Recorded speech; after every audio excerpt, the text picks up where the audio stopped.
Alors voilà, j'ai conçu une petite turbine un peu spéciale. Donc je l'ai mis dans un berceau qui a une forme arrondie, comme on peut supposer que, que la turbine, qu'une turbine peut être conçue, c'est-à-dire qu'en fait le rotor peut être contenu dans à, à la verticale, on va dire, dans une enceinte qui serait circulaire et qui aurait grosso modo cette forme, bon, enfin celle-là ou une autre. Et donc j'ai conçu cette petite turbine qui peut prendre deux aspects. Donc voilà. Donc effectivement il y a une partie de dépression là. Et voilà. Donc ce qui fait que on la fait tourner, par rapport à une zone de référence ici, on a, on a une partie qui s'approche jusqu'à une asymptote. Et après on part sur une partie qui est creuse, et ainsi de suite. Voilà. Ça peut fonctionner dans l'autre sens. Voilà. C'est-à-dire qu'on peut avoir voilà, un fonctionnement comme ça aussi. Donc là, je vais tester les deux. Ici, avec du flux. Alors attention, je sais que j'ai des amis qui me suivent et qui n'aiment pas trop le bruit que ça fait, mais tant pis. On va y aller. Attention, c'est parti.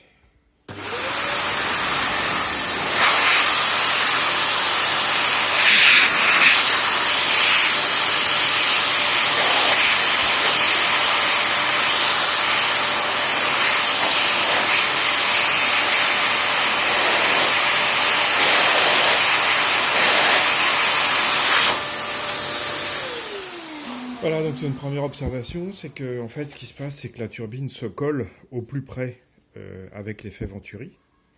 Hein, comme voilà, donc elle se rapproche de la paroi de contrepartie et elle reste bloquée dans une position moyenne. Et voilà, donc quand on la met dans ce sens-là, hop, ça vient là, et quand on la met dans l'autre sens, hop, ça vient là. Donc voilà, ça c'est une première approche. Alors, je tiens à noter que cet axe-là peut très bien être mobile, lui, il peut très bien être monté sur quelque chose qui est axé euh, par rapport à la paroi externe, hein, qui est donc simulée par cette partie en carton. Donc en fait, imaginons que ce cylindre-là se mette, comment dire, se mette à tourner enfin, se mette à tourner dans cette position-là, et qu'en même temps il progresse, c'est-à-dire qu'en fait qu'il se déplace, il va y avoir un point difficile. D'accord. Mais on va passer ce point difficile et là on va se retrouver à nouveau sur une dépression et il va y avoir à nouveau un cycle. Comme ça, il aura progressé. Ça, c'est une première hypothèse. Maintenant, je vais faire la démonstration à l'inverse. Voilà.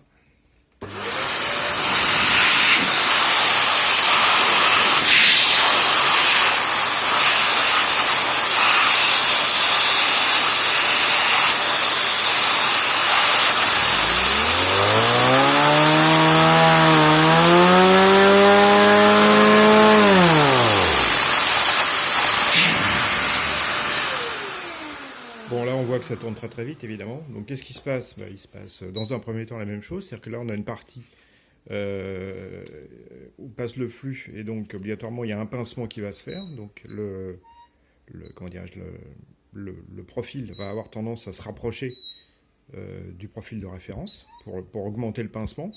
Hein, ça, on le voit dans toutes les mesures que j'ai fait préalablement. Et arrivé là, évidemment, il y a une fermeture comment dirais-je, de la zone, et le flux appuie contre cette partie-là. Donc ça repousse, et on arrive à nouveau dans la partie où il y a un pincement. Voilà, ça pousse, pincement, et ça pousse. Donc là, on a un double cycle en fait. C'est-à-dire qu'à la fois, on a un effort par dépression, et en même temps, un effort par poussée. Voilà. Alors, notons que ce rotor-là peut aussi être monté sur un rayon. Et en fait, en même temps qu'il va tourner, il peut se déplacer en même temps. Et donc, il peut y avoir... Alors, en plus, ce qui se passe, c'est qu'étant donné que le cylindre tourne dans le même sens que le flux, il va y avoir une accélération du flux quelque part. Donc, plus le rotor va tourner vite, plus il va y avoir une accélération du flux, donc ça va être virtueux. Et c'est quelque chose qui peut générer un couple assez important.